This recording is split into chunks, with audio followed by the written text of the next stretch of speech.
बिस्मिल्लाहिर्रहमानिर्रहीम। Ninth class आपका lecture हमने फर्स्ट इक्वेशन ऑफ मोशन पढ़ी थी। आज आपका लेक्चर जो है सेकंड नंबर इसका सेकंड इक्वेशन ऑफ मोशन है। इसमें हमने एक स्पीड टाइम ग्राफ के हवाले से सेकंड इक्वेशन ऑफ मोशन जो है वो प्रूव करनी है। इसमें बताया गया कि कोई एक जिस्म है, कंसिडर अ बॉडी। सपोज करें कोई जिस्म है moving with initial velocity V, वो सफ़र कर रहा है, मूव कर रहा है इनिशियल वेलोसिटी वी से जब आपने उसको कंसिडरेशन स्टार्ट की है। In a straight line with uniform acceleration है। वो जिस्म जो है वो स्ट्रेट लाइन में चल रहा है और उसका एक्सलेशन है वो यूनिफॉर्म एक्सलेशन है।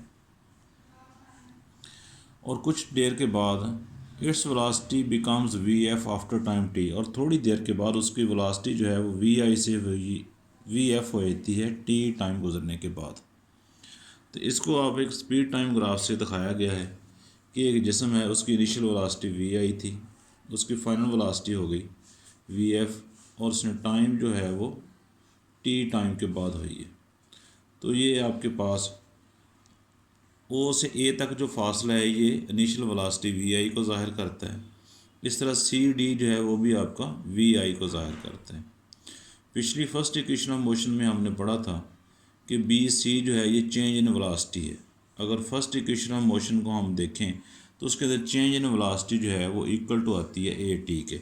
अगर मैं आपको प्रूव कर दूं कि V F equal to V I plus A T, तो हम V F minus V I जो फाइंड करते हैं, जिसे चेंज ऑफ वेलोसिटी कहते हैं, वो इक्वल टू होता है ए टी के।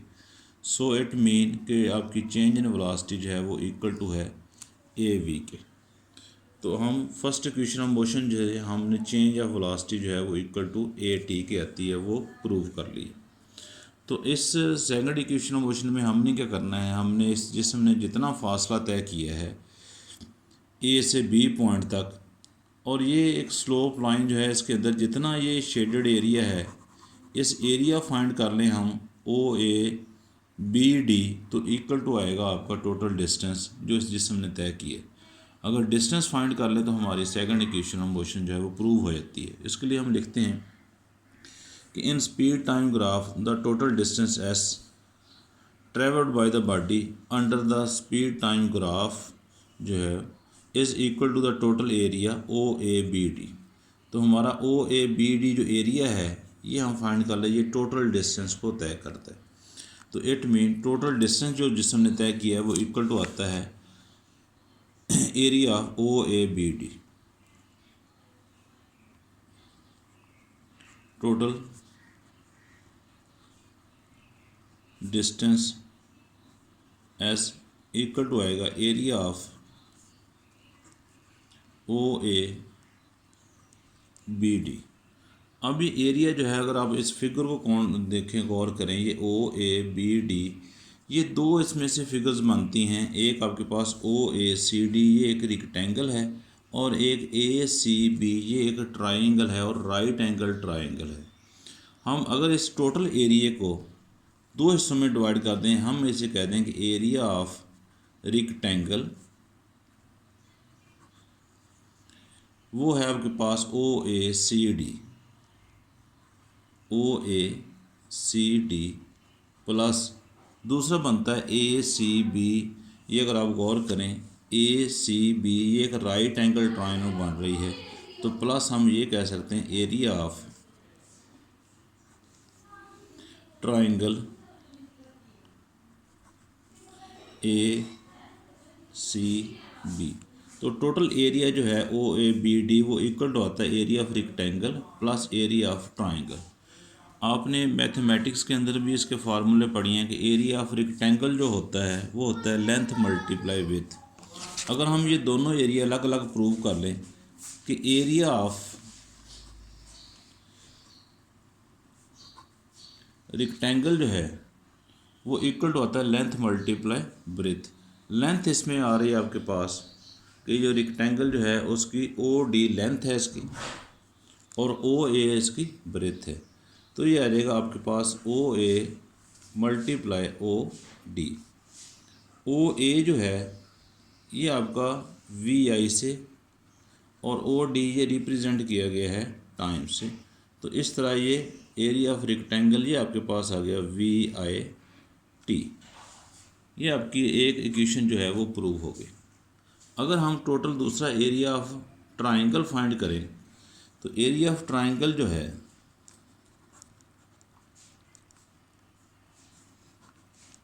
वो इक्वल टू होता है half of the area of rectangle.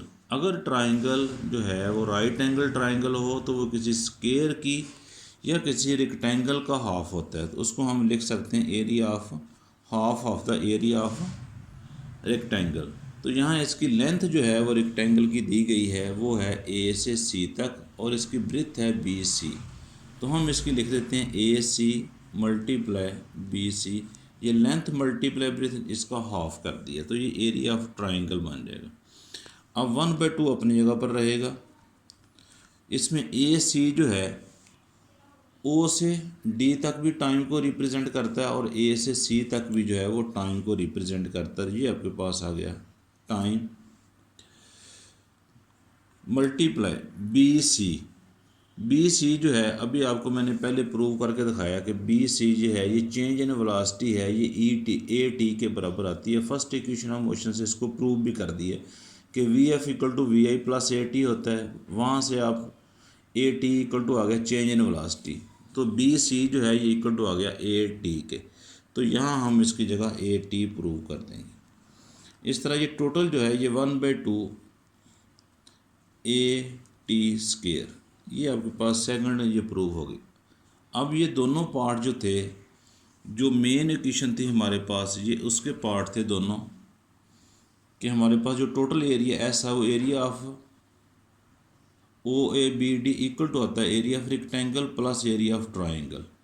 इन दोनों को हमने फाइंड कर लिया है। इस तरह एरिया ऑफ जो है